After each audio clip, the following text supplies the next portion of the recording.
and his vice president, Kamala.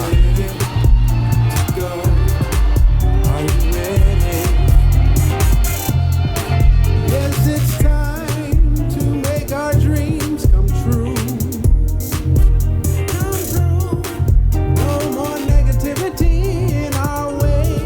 No more negativity. No more negativity. Hey, Joe and Kamala, are you ready to go? Oh, Kamala and Joe, are you ready to go to the White House? And I know you got your work cut out, ain't no doubt. It shouldn't be this bad. This nation is divided, so let's pull it all together and make things better. Pull it together, make things better and better and better and better for everybody.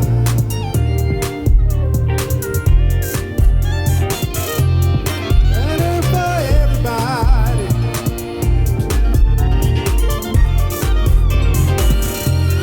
Better for everybody.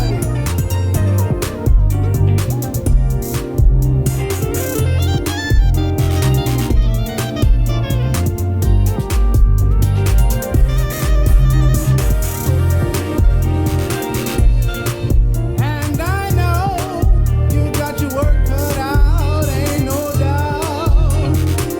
It shouldn't be this bad. This nation is divided, so let's pull it all together and make things better. Pull it together, make things better and better and better and better for everybody.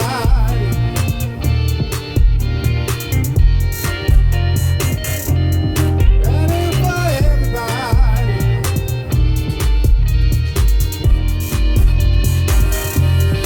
Better for everybody.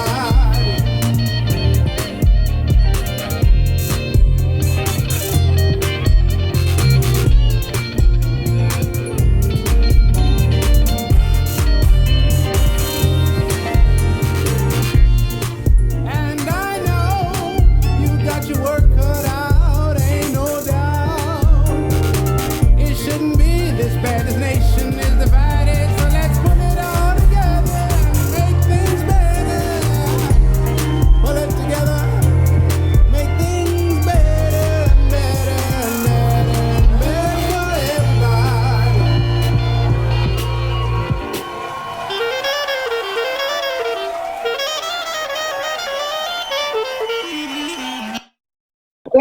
Welcome everybody. This is the Chicago Communicator News Media remote broadcast, and tonight we have a spotlight on the Capitol. The Capitol, which the President of the United States has just driven people to go to and break in and try to harm people. We have a major crisis on hand. They're preparing for another crisis. What say you, Reven? What say you? Hey, my mentor, the Reverend Dr. Charles Smith, told me I was talking about some white people that was having some issues. He said, when white people fighting, mind your business. White people fighting, mind your business. Yeah, and then get your stuff together, because let them fight while you prepare yourself. Okay, all right. Levette, I know you got something to say about that. I don't look at distraction, because what happens is we've been so very worried about Trump, we still don't got a grocery store. That's true. That's true. I haven't been worried about Trump because, see, Trump don't live in my world. Trump lives where the rich people live. His concern is wealth, not health, not mine. Yes. So I don't know. Glenda, welcome to the show. How are you? TJ, welcome to the show. How are you? I'm fine. Thanks for asking. Oh, you're welcome. What's your opinion on what's going on at the Capitol? Well, ultimately, I believe that it shows an immense lack of character from all that participated. It shows that they are not as patriotic or American as they try to say they are. Um, as you can see, not many of them actually had an American flag, but had a Trump flag. No Oh, one had an American flag. They had a Trump flag to show that they were in solidarity with the agenda of Donald Trump. oh, However, I must say that I can't. I do say you're right, Mr. Fellows, that we can't solely base our worries and things on the president, but and focus on our community issues. But the president does have a lot of say, and if you think about it, how it breaks down into our communities, because he does authorize funding for certain agricultural things. And Trump, over his 4 years, which is coming to an end very soon, hasn't done that. He's been more worried about golfing and building his world standing rather than the standing of his citizens. No, I agree 100%. If I could just add a little to that, my brother, you're absolutely right. But sometimes we get so caught up in emotion and politics, we miss that Trump allocated $75 billion to go to urban, at-risk, disadvantaged communities for development. And because we got caught up in the emotion and it was Trump, we forgot to apply. So they still in TIF money in Chicago. And then we got federal money coming from the government that says for disadvantaged community, urban communities, and we didn't have our people applying for it. We might have could have got a little stimulus and created a community, but that's what I meant by sometimes a distraction. You're right, because they decide who get what, where, when, and how. I agree with you 100%. We got to follow the money from A to Z. I'm with you, Doc. all right. Okay. Well, I think this whole piece with Trump has more to do with money and commitment people have to him than it does with politics. I really see that these folks seem so beholden to him, as if he has something over their heads. Oh, you talking? It's kind of like our preachers. Yeah, like our preachers. Did you say? Kind of like our pastors. All Some right. of our pastors. Some of our pastors. Some. All right. All right. Oh yeah, Springfield. Um, Everybody's worried about Mr. Madigan, who's well up in age, and the feds was after him, and so we the Black Caucus. I must commend them. They stuck together. They play some chess and checkers, and we have now elected a Black man to be Speaker of the House in the state of Illinois, which is monumental. Yes. And as my good friend, Brother Grady, we've been going back and forth. He always a master teacher at how that power works. So you're looking at Kimberly Lightfoot. She's in a high position in the state. You're looking at Congressman Danny Davis, longstanding federal level. State Rep Ford, he's been doing a lot. He's over a lot of committees. And so you got a serious power base on the west side that has to be and Welch is just, Well, we got to get them to the show. We've been trying to get we've been trying to get LaShawn on the show for a long time. Let's get him. You got to remember, he actually one of the few that's doing work. So yeah, so he don't have a lot of time. The other people, you should be able to catch much if you look at him. But no, we're gonna get that done. But a lot of things he's been doing around. They called him for the cannabis thing, so they've been trying to get the lawsuit on that. Okay. He's been champion. He just did a show the other night on COVID-19 in the prisons. A lot of women sons are caught up in there with asthma. They're not getting their trials, so he's doing that. So he's been zoom, not for attention. Okay. But he's been trying. He's by popular demand trying to put out a lot of fires. But we're gonna get him. I'm gonna commit to getting him. Ask him what I'm gonna get him on to tell us what does that mean with this new election. Yeah. So it's his 14th year. He's been elected in there. So we're looking at some good things. All right. Okay. Well, so it was Anthony, I think, that told me today about our new elected official. Anthony, you want to bring us up to date on what you have discovered for today? Yeah, well, I've been knowing him for quite a while. And all I can say is that I'm not impressed, okay, because I know him.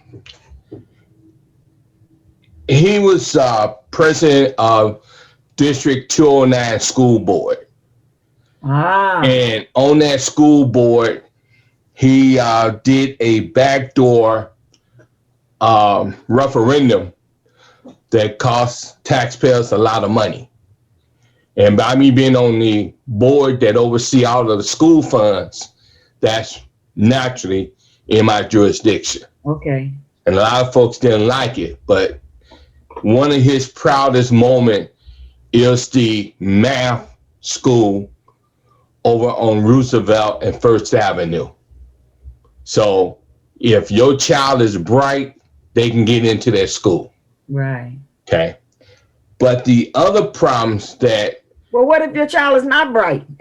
Well, you can't get in that school. Oh, that's not. Then you end up at Proviso East. Okay. Or Proviso West, if that's the boundaries you live in Proviso. Okay. Okay.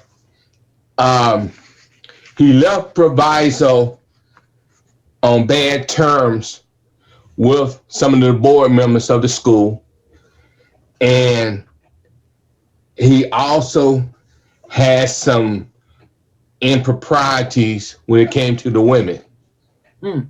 Oh, yeah, I read about that. That's, they're going to come up with anything they can find. Well, you got to look at it this way. Like, I've been in public service ever since I was 23 years old. And I first got elected to public office at the age of 23 in 1979. What office was that? Village trustee in the village of Maywood. I served 8 years. Okay. I was as Danny Davis liked to say, boy, you was the youngest trustee ever elected in Proviso. Well, you know what? Okay. And so when I first got elected to public office, I was informed that you have to keep your nose clean because as Black elected officials, they're out to get you. Okay. And so in understanding that, you have to keep your nose clean. Mm-hmm. Okay. Unfortunately, when you read the article about the woman at his house who he slammed her head to the table, then the woman at Proviso who was his girlfriend, while he was on the school board president. I don't even care about none of that. I mean, and so why you bring that up? Because that deals with your character. That's why. But the bottom line is this. When I went to him and I told him, I said, we need reform. Okay, we need, as the governor put out in his State of the State address, 3 words: reform, consolidation, and liquidation. Okay. Of the 7,000 units of government. So I went to him and I sent him a text and he sent me a text back. I said, we need to consolidate these 856 school districts. So he sent me a text back and said, Travis, your opinion on consolidation is too extreme. Okay. And so after the governor signed the bill into law to consolidate the 653 police and fire pensions down to 2, I shot him a text message back. Is that too extreme? Listen, we got to go back to our topic for tonight. We're talking about spotlight on the Capitol. Let's talk about spotlight on the Capitol. What I sat in front of my TV. Okay. I'm a veteran. Yes. I'm a military man. Okay. That woman that the police shot, she was a veteran. who got caught up in this madness. They just arrested a white boy out of Chicago. And when I was at Jesse Brown, and this white boy walked up in there with a Donald Trump T-shirt on, I'm trying to find out, where in the hell are you veterans getting this crap from? Okay. Man, don't give a damn about veterans. But these white folks have bought into that crap. Well, a lot of people bought it. 70 million, right? Didn't half of the folks that vote for him? So that says something. That says something. What does it say? Name it. It's frightening. It is frightening. You know, It's frightening.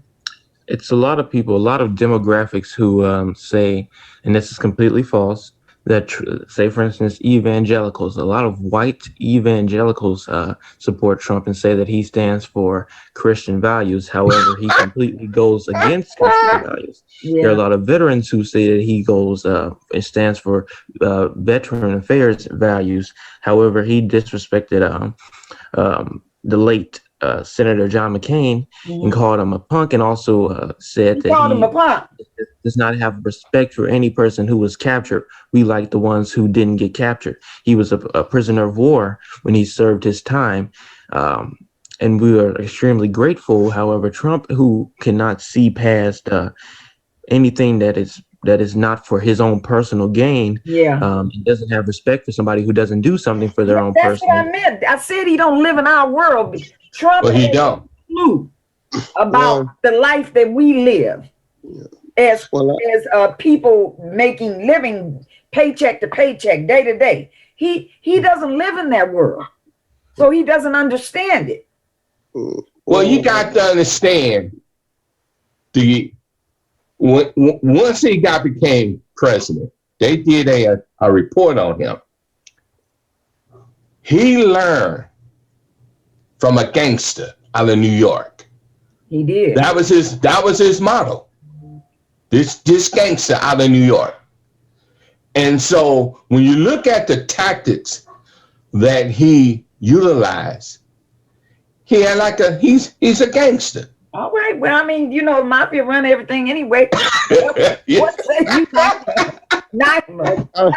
I guess the Bushes and the other people that went in other countries and murdered children and killed dictators and murdered millions and millions of children, and there's famine and disease everywhere. Yes. I don't want to act like Trump 4 years. He ain't got that kind of blood on his hand. Obama going to kill Muammar Gaddafi and killing them other people with executive order. We say that Trump might be anti-Christian, but last I read, Christians shouldn't be for abortion. And then in our community, we don't deal with the alternative lifestyle we accept in our community. And so they push same-sex marriage, nothing anti, but I'm saying that there's not been one president, not been a hypocrite to what they believe in. It would trickle down economics. We was in the Bushes for 2 terms, the Bush daddy and the other Bushes. Okay. So quit acting like this man in 4 years that just did all this stuff. Then all them people got blood and murder and killing and assassinating on children and families, putting smart bombs over in Iraq that's drilling through the bunkers and killing children against the wall. So that's quit acting like he more violent than the rest. They all been lying. Black people ain't never got none. We should have got some 8 years. We should have went down there and stormed it when Obama was in there for 8 years. Said we storming anybody ain't voting, storming him too. So I'm just saying I'm with y'all, but does not make this man he's got a whole lot, but he's 4 years. But I want to ask, he comes out of Russia, in my understanding. How could a man win with a president that's Democrat? It's a women's movement with his wife. Women across the world with moving around. Women power, Me Too. All the women in the world rose up to power. Hillary Clinton, the whole world and women movement. And a man come here, and I want the young man, I want you to watch this. This man wins by a landslide, saying, I don't like white women. I don't like black women. I don't like Chinese women, poor white trash women, B's and H's. And I'm the one that grab them in the biscuits. And he won the president of the United States. Won the president. What does that say? What does the that first say? lady being black, and Hillary Clinton being a woman, and the women moving Me Too was on. So America voted Trump in over some people. He ain't never been in politics. He been a gangster since day one. How did he slip in? Because we let him in. And so what a pimp do and what a player. Can I interject? Gangster, he's gangster. But let me say this one more thing. What I want to say about McCann. This is what I know from being in the hood and playing ball. If you really who you are, you don't get caught. You ain't no hero if you get caught. And that's how we play it on the street. You ain't no hero, you get caught. So sometimes it's gangster and gangsters do. You hold expect how you gonna be a hero and they got you. Usually heroes gotta be don't get caught. So it's a lot of propaganda. I'm not saying right or wrong, but that's not just drive on 4 years when we got 8 of one brother. And Hillary Clinton went over there and killed. Well, I just TJ, like to say, go ahead, TJ. first and foremost, I understand and I respect your points, but that was absolutely disrespectful. John McCain, who is deceased now, it's not that he is not real. He did represent what America is, a person who fights for his country. He may not have known of how to fight for his country, but he did make the attempt. That's first and foremost. Second of all, Trump was not elected by the people. It was decided over 2 centuries ago that the common vote, were not smart enough to elect a president. That's why we have an electoral college. What you said, that we weren't smart enough? It was not. That's the reason that they did the electoral college? That's exactly the reason.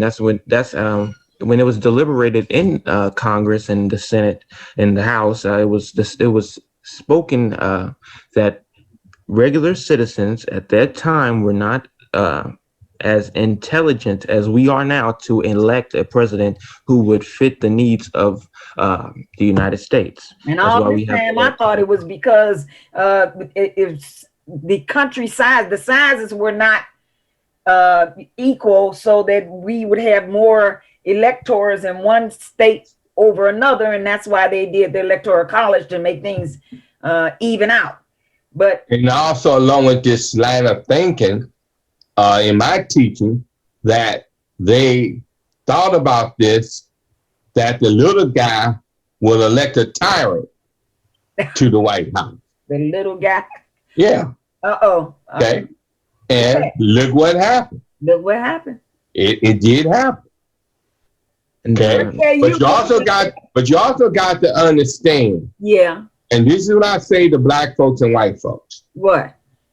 Both parties are at fault for creating a 45.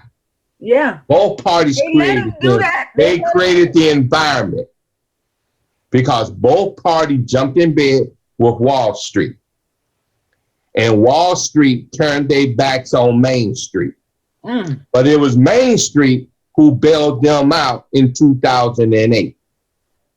And now Wall Street is taking a position, and they've told the Republicans, those of you who voted the way you did against the president-to-be, we will not financially support you folks anymore. Now the Senate is taking a different position, because they want to get rid of the ties to 45. So McConnell done already put the word out. You can do whatever you want. Yeah. But we want to impeach this guy. We want to find him guilty. All right, Naima, what say you?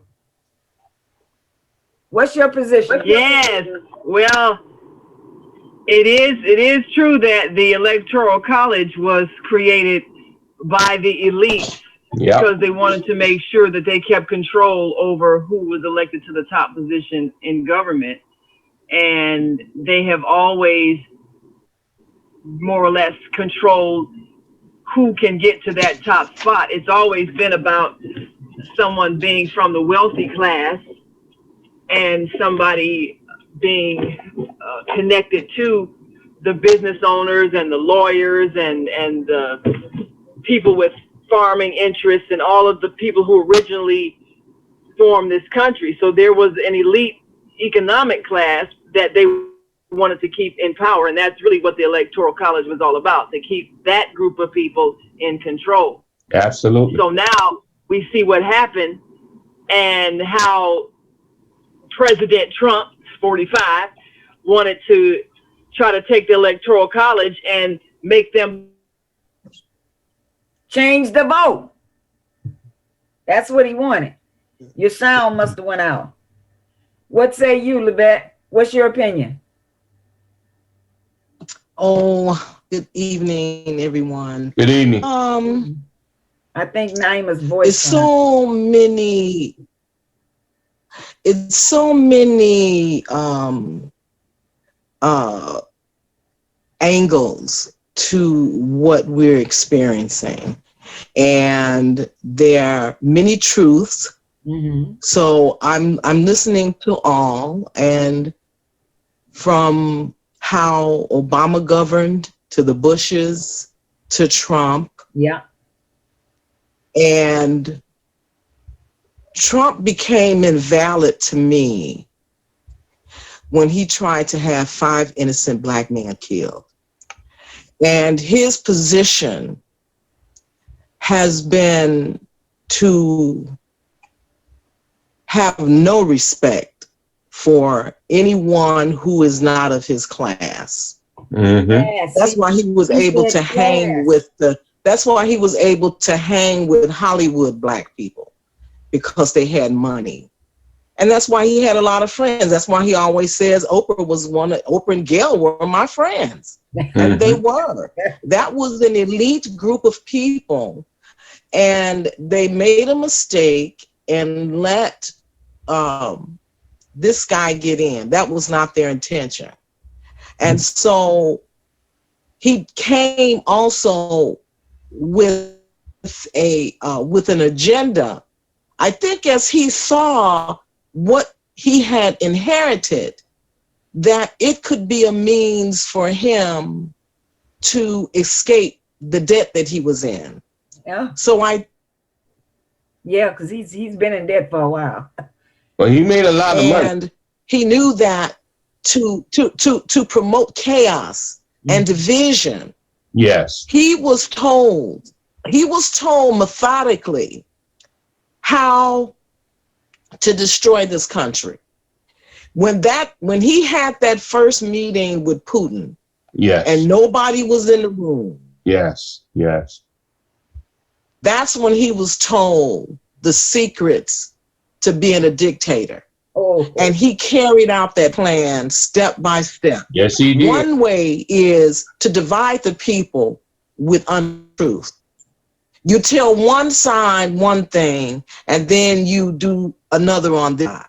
So you've got a cult-like experience, because now it's like a Jim Jones drinking the Kool-Aid. And so as he served the Kool-Aid, and the 77 million drank the Kool-Aid, yes, they actually began to like the taste. Yes, they did. Because what he promised in the Kool-Aid was that they didn't have to worry, because they would be taken care of, because they were privileged. They were privileged. And they was white.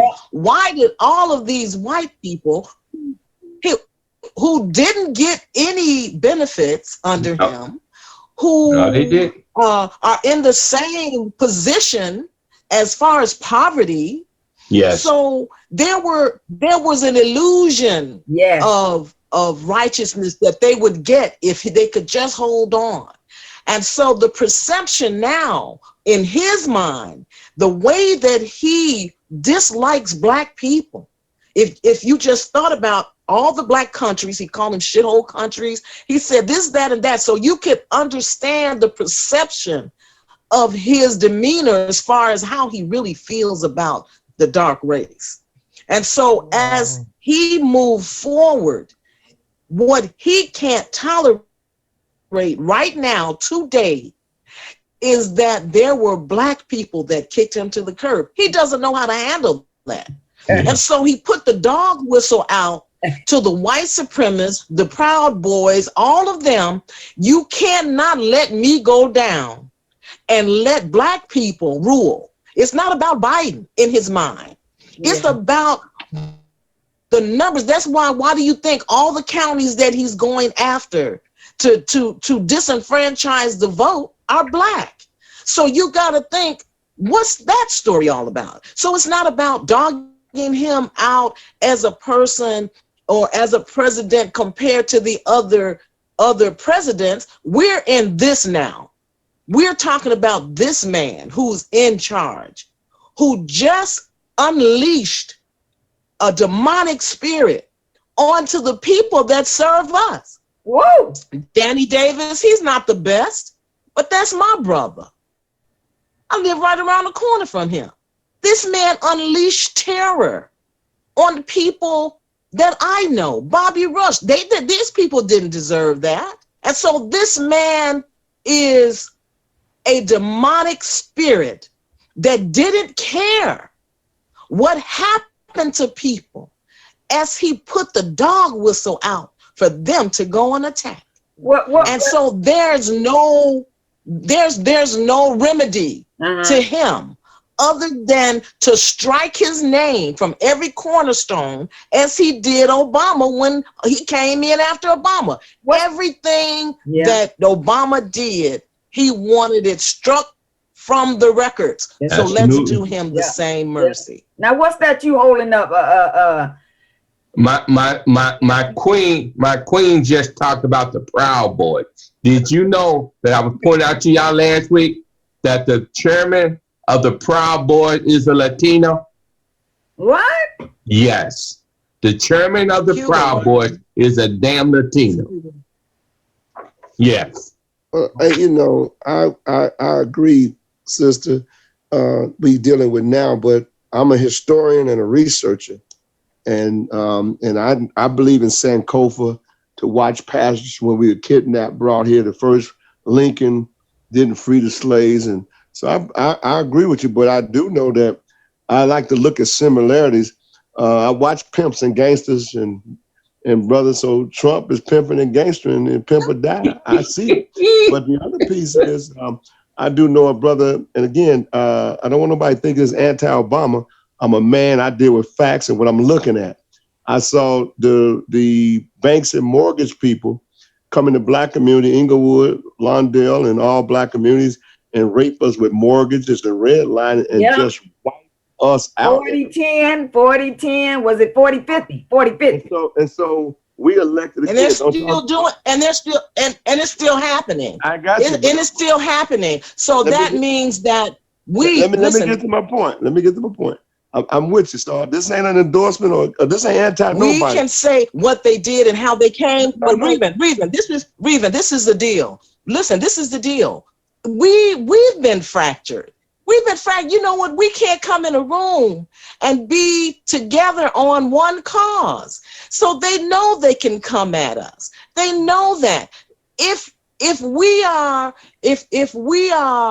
to be in power, we have to have a powerful enough voice. Right now, where's the Black voice? It's like it's cowardice. It's like they're saying nothing. It's like they're letting these people put threats on 50 states. And where's the Black voice? The Black voice is silent. And so when we decide that we understand and recognize our power, then we're not going to keep talking about what the banks did, what this person did, what that person did. We got to come in the room, just like we talking about LaShawn Ford knowing about that $1 billion. That brother needs to come to the table. He needs to be busy. He needs to come to the table. He needs to come to every table. We need to figure out how to get it, because if it's there for the getting, then let us know how to get it. Because if we keep talking about what the bank's doing and here the money is there, then I want instruction. I don't want to talk. I'm not saying do not dismiss history. We don't need to dismiss history, but we need to move forward. Okay. All right. I'm going to tell you. Sister, let me answer. Black women, I just want to say this one thing, Wanda. Black women are at the bottom of the totem pole, and I want to talk about how to get the resources to help my sister and brother. So talking about what these people have done in the past, that is not helping me today to access that money. Because that's what we need. We need to be talking about what the proposals are on the table. I got you. Go ahead. So let me say this. I appreciate you, and I'm going to do it again. I've been taught by some of the best. History, my great-grandmother told me, you have to know from which you came to know where you're going, and you have to know how to deal with white people based on their past history and what they've done. So it's called Sankofa. My Sankofa tells me to watch what people do, and so it don't happen to me again. So you can't trick me twice when I'm white. If you black and acting like white people, I don't care what color you can't be doing white folk and lynching me too because you black. So my point is, I was making, the banks have redlined us in Chicago.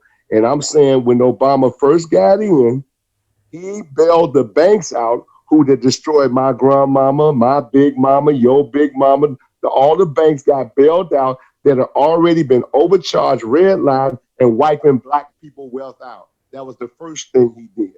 So I'm saying to you, that set us back major drastically in that sense, economically, because you got to own housing and real estate. So also, when the WOW program came down to the west side of Congressman Davis and them, the history, the Latinos end up with me and you over there. They got all the Black caucus that was trying to get blacks. They end up, the Latinos got most of the housing. So I'm just giving a point of reference. So what did we say to them about that? Oh, no. No, I'm asking you. No, what did we say to them about that? Okay, you say that they got it. So what did we say to them?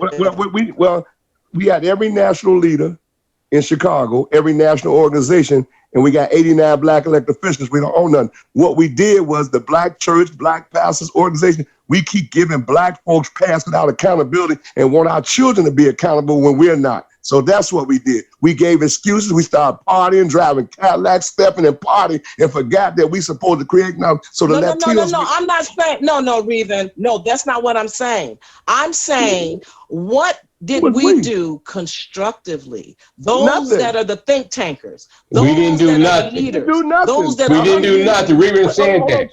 150 schools. 150 schools was closed.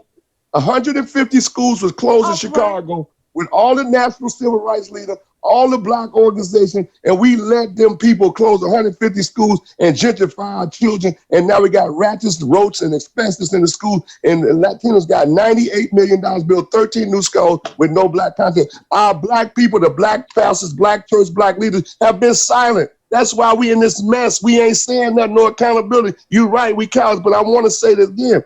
When you let people not be accountable, where it be Obama 8 years and we couldn't get nothing, but just remember, Hillary Clinton was authorized by the government when Obama and when killed Muammar Gaddafi, our brother, and black people. So I'm just saying, I want to look at history and see what responsible so I can fix it. LaShawn, we got a bill to put blacks to work in state government. I wrote the bill. I've been begging black people since 2014 to tell them you can get high in state government. They ignored it. LaShawn is doing all the legislation. Who is they? But who is they? How are we having these meetings, Reven?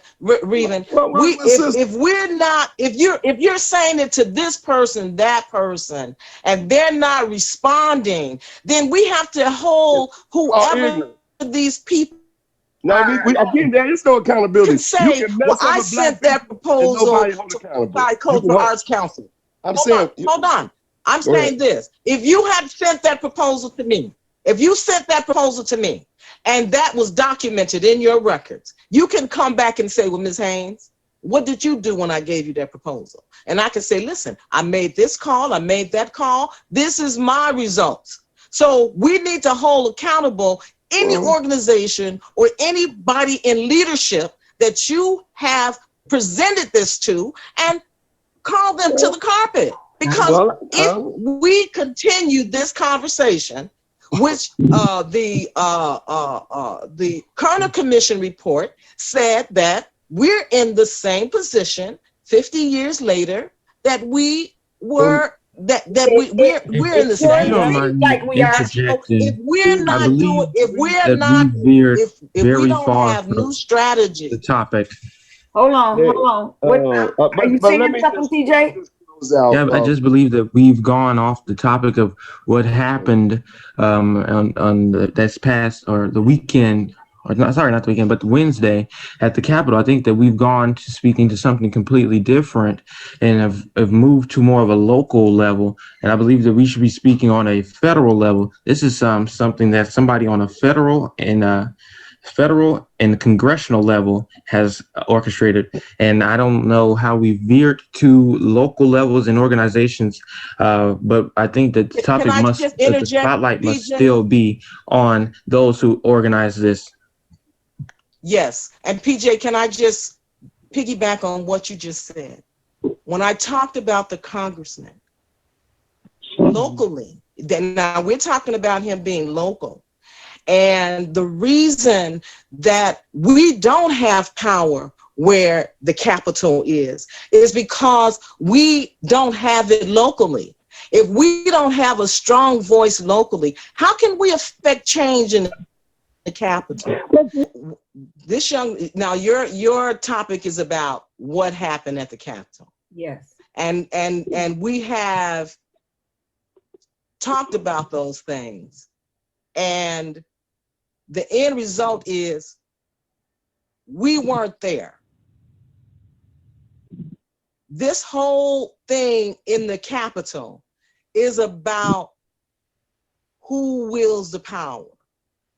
And that melee happened because they were given a directive that if they didn't stop this process, this country will be in the control of Black people. Wasn't said, but that's the bottom line. So this is their creed. This is their heritage. Listen, this is their heritage. If you looked at all of those people, they were fighting for their culture, for their heritage, for their right, for their privilege. And so this is what's been promised to them as a privilege. And this is why they decided that they were going to take this. But this is not the first time that this has happened. This happened in the Civil War. And when it was won, what happened is that Black folks got the reward. And that was the land. They got promised land and everything for helping win the war. And as soon as they won the war, white farmers went back to the government and said, we don't like this, but you're the enemy. We don't like this, but you're the enemy. And what did the government do? The government kicked the Black people off the land and gave the land to the enemy. So this is the same scenario. Here, Black folks won the power, and now they want to go and take it back. So it's the same. Nothing new is under the sun. Okay. What goes around comes around. Lavette, I don't know what American history you're discussing or that you learned on, and I do know different books and different publishers teach different things, but I don't know anything about that part of U.S. history that you just spoke on. Talk in the whole land is the insurrection and attempted overthrowing of the government that occurred on Wednesday. And I can tell you that has not happened here since we have been a united nation. So because that's why I say your history is very different than what I've read.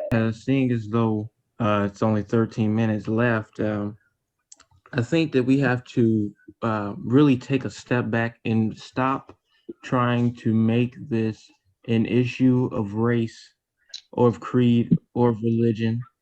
It's an issue of ethics. It's an issue of morals. It's an issue of practice, and it's an issue of theory.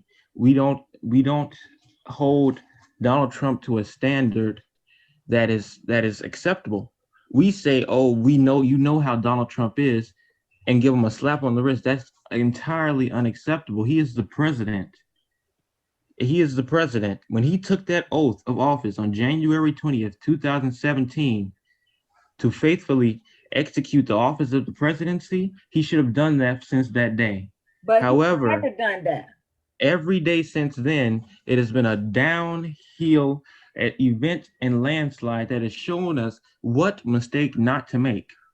And what I've heard over the course of this show is that people, instead of wanting to discuss and address the issues of Trump, we try to make it a local or a state issue or an ethical, or not an ethical, but ethnic or racial or religious issue. It's not. It's a really federal issue that Trump needs to be ejected from office immediately so that we can try to save whatever sliver of hope to remain a democracy that we have, because it is obvious that Trump does not want us to be a democracy. He wants us to be a totalitarian, authoritarian state. And if we continue to make these excuses and sidebar conversations about something that is not related to Trump, we are letting him succeed, whether we think we are or not. And TJ is so right, because when you listen to the testimony today in the Congress, the Republican was taking the position, let's get along and forget about what he did for 4 years. And I'm saying, wait a minute. By me being a veteran, and when the word got out that Russia was paying bounty to kill my fellow soldiers, even to this day, he ain't said one word about it. Why? Because he was more in love with dictators and autocratic type of leaders than having a purified democratic government. Okay. And so, since he didn't believe in democracy, he didn't support the Constitution, and we're seeing it playing itself out. Yeah, well, correct. Okay. What say you, Naima? You dropped off a little bit. I had to get out of the car and into the house. But did you all see the latest that the House has voted to impeach the president? Yes. Yeah. So yes, that's history. Yeah, that's history. And he got impeached twice. Yeah, the only president to get impeached twice, and I think that says a lot. I think that's a good thing. You know, it does. Yes, it is. A lot of those people who were part of the riot group, they are being captured and arrested. So I think on the one hand, you do have that element that still got that Confederacy mentality, thinking we're going to go back to the old ways where they could just oppress everybody. But we also have the present day justice, where we see that there are enough of us, if we organize and vote and put people in office that will do justice, then we can see the right kind of response to that kind of behavior. And I think it sends a signal to America and the world that that way of life is gone and it ain't coming back. Right.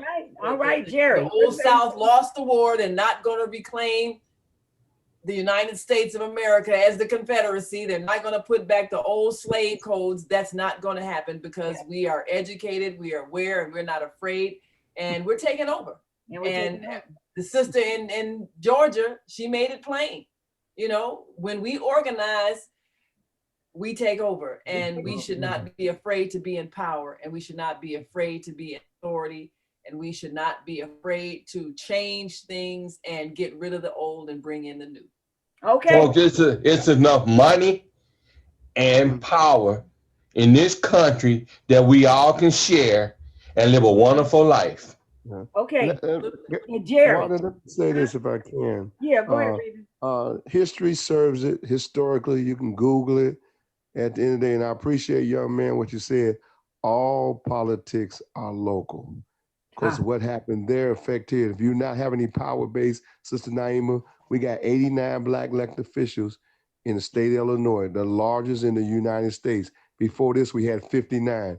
We got every national leader here. We got over 30-some thousand Black churches here. We got Black people in every power of government, Black women and men, and we don't own a grocery store. So we with all that power, with the first Black president, 8 years, Congressman Danny Davis, Bobby Rush, and the rest of them, first Black senator and the first Black mayor.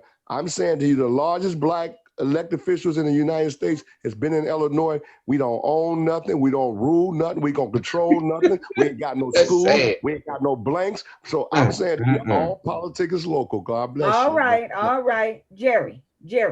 What say you about what happened in the Capitol last Wednesday?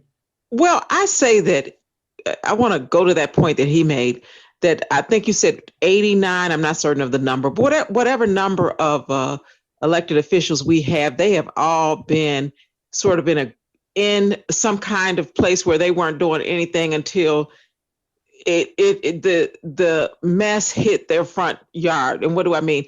Now that their lives are threatened, it's serious. That's what I think. I think that before now, and when everybody else's life was up to be, taken at any point, there wasn't as much action. Obviously, when they went last week to actually slay the elected officials, things got serious. That's what I think. Okay, Levette, we're going to summarize because we're coming to the close of our show. In your opinion, what happened last Wednesday, how does it affect the Black population? Levette? If you watch the footage and you saw the flags and you saw the racism, how can you not know or see that it has to do with race? Okay. This government is at a fork in the road, and I'm very proud of the things that have happened where we hopefully came out on top, where we can make a difference in our communities, because we're on the bottom of the totem pole in every statistic. And so if this is a means for us to get repaired, then I'm looking forward to it, and I'm being hopeful because of it. There's a House Bill 40 for reparations that Sister Lee Jackson out of Texas is pushing to have a 13-member commission. What's going to be interesting to see, number one, if the bill passed and the president-elect signed the bill into law. It's really, as I looked at that footage, I saw so many inequitable things.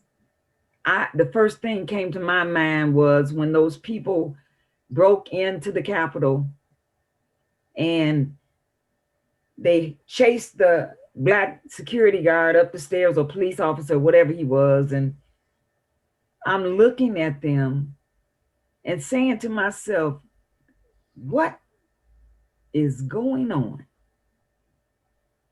If we had rushed that building,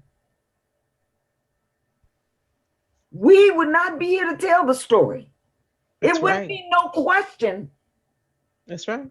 To the Senate about whether we should pay, whether we should be punished for breaking into the Capitol.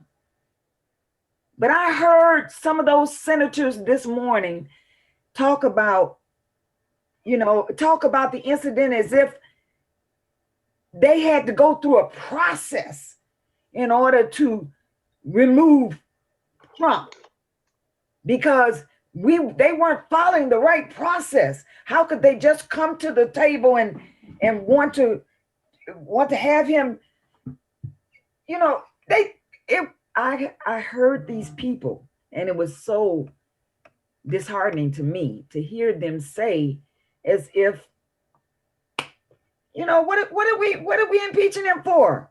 One of the senators said, what are we impeaching him for? He didn't do anything. We needed to see that. He didn't do anything. We needed to see everybody revealed for who they are, so we understand who needs to be removed. Yes. That's why it was made plain, and everybody showed themselves, so we know who is someone who deserves to be in a position of authority and who needs to be pulled out of a position of authority. I completely agree. They were honest about their appearance.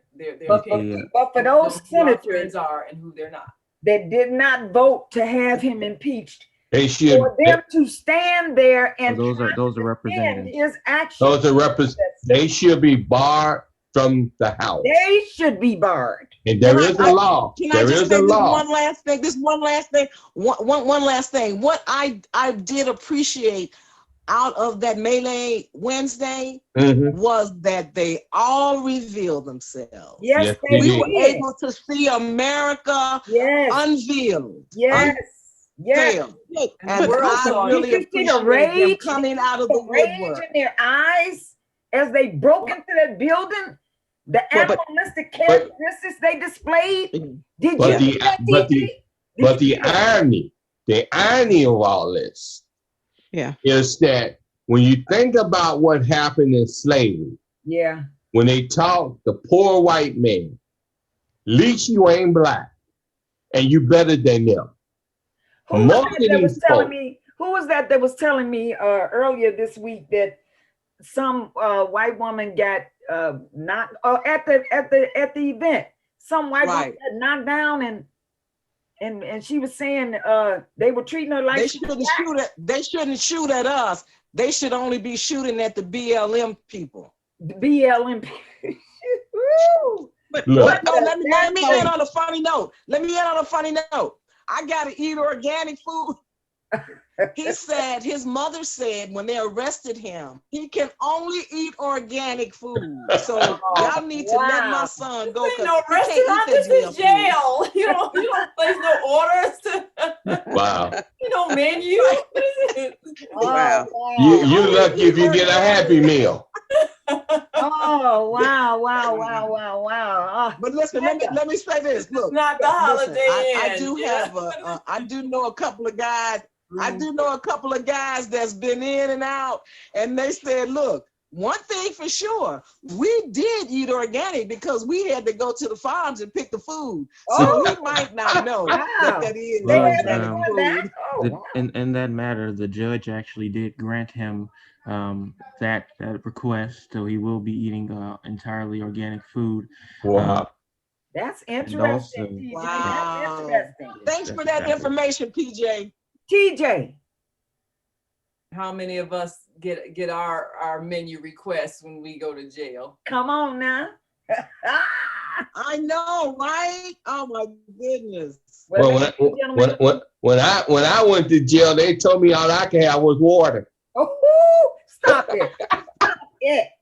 We're coming to the close of our show. It's been interesting. And next week, we're going to stick to the subject.